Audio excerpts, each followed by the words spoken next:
自我出卖的概念能导致曲解。S. 哲斯的观点中，自我出卖是指在追求自己的目标、价值观或真实性方面做出妥协或背离自己的行为。这种妥协可能是出于对他人的期望、社会压力或其他外在因素的影响。S. 哲斯认为，自我出卖会导致自我背叛，使个人失去了真实性和自主性。然而，你提到自我出卖的概念能导致曲解，这可能指的是当人对于何谓自我出卖的理解不正确或被误解时，可能产生错误的结果或行为。这种曲解可能是因为个人对自我和价值观的理解不清晰，或者被外界的影响所左右。要避免这种曲解，重要的是要对自己的价值观和真实性有清晰的理解，且努力保持与之一致的行为和决策。这也需要自我反思和意识，以确保自己不因外界的压力或期望而做出违背自己价值观的妥协。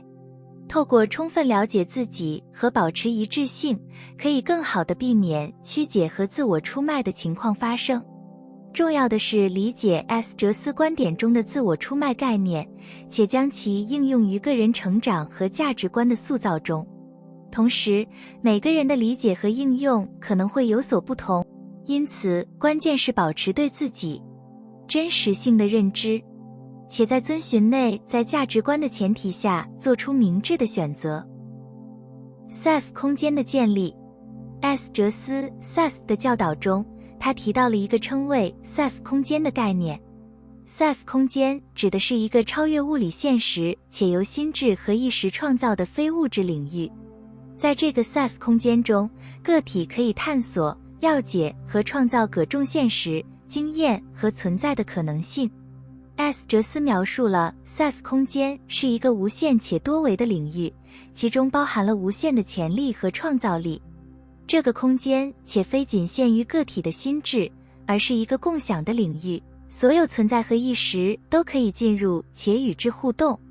在 Safe 空间中，个体可以通过意识和意念的力量，创造自己想要的现实和体验。这包括个人的成长、学习和自我实现等方面。同时，个体也可以通过 Safe 空间与其他存在和意识进行交流和互动，进一步扩展自己的视野和经验。Safe 空间的建立需要个体的意识、想象力和创造力。通过集中注意力、深入的自我探索和与内在的智慧连结，个体可以逐渐打开 Safe 空间的门户，且开始在其中创造和探索。这需要开放的心态，接受不同的可能性和愿意挑战传统观念的勇气。Safe 空间的建立是一个个体成长和意识扩展的过程。通过探索和利用 Safe 空间，个体可以更深入地了解自己的内在力量和潜能，且实现更高层次的存在和意识。意义单位是宇宙最原始的第一个单位，意义即电磁。S. 哲斯的观点中，意义单位指的是能量单位 Energy Essence， 也被称为原初单位或基本单位。它代表住宇宙最基本的能量形式，是形成一切物质和现象的基础。S. 哲斯解释说，意义单位存在于宇宙的各个层次和维度中，且通过不同的组合和转化形成了多样的物质和能量形式，包括电磁能量。根据 S. 哲斯的教导，宇宙是由无限多个意义单位组成的，它们以某种方式相互作用和连结，形成了物质、能量和意识的网络。电磁能量被视为意义单位的一种表现形式之一，它涵盖了电场和磁场的相互作用，且在物理和生物系统中起着重要的角色。总而言之，意义单位作为宇宙最基本的能量形式，被认为是形成宇宙结构和运作的基础，而电磁能量则是其中的一个重要方面。这些观点提供了一种理解宇宙本质和能量运动的框架。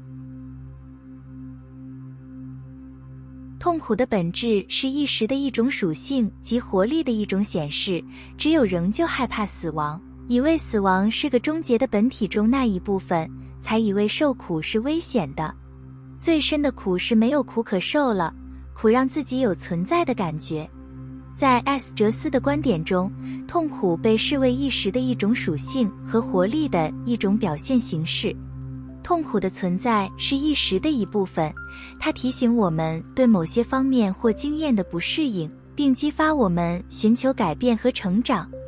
S 哲斯强调，痛苦是意识的一种显示，不应被视为危险或终结的本质。S 哲斯也指出，害怕死亡并认为死亡是终结的本体的观念，会使我们认为痛苦是危险的。然而 S 哲斯教导我们超越这样的观念，认识到死亡只是意识经验的一个转换，而非终结。他强调存在的连续性和无限性，意识在不同的层次和维度中持续存在和演进。最深的痛苦可能是感受到没有痛苦可受的状态，因为痛苦确实提醒我们自己的存在和感觉。痛苦是一种体验，它使我们更加意识到自己的存在和活着的感觉。然而 S 哲斯也教导我们，通过改变意识和信念，我们可以超越痛苦，并获得更多的自由和快乐。总而言之， S 哲斯认为痛苦是意识的一种属性和活力的表现，它提醒我们对改变和成长的需要。痛苦本身并不危险，而是对某些方面或经验的不适应的反应。透过超越对死亡的恐惧和改变意识的观念，我们可以超越痛苦，并找到更多的存在和快乐。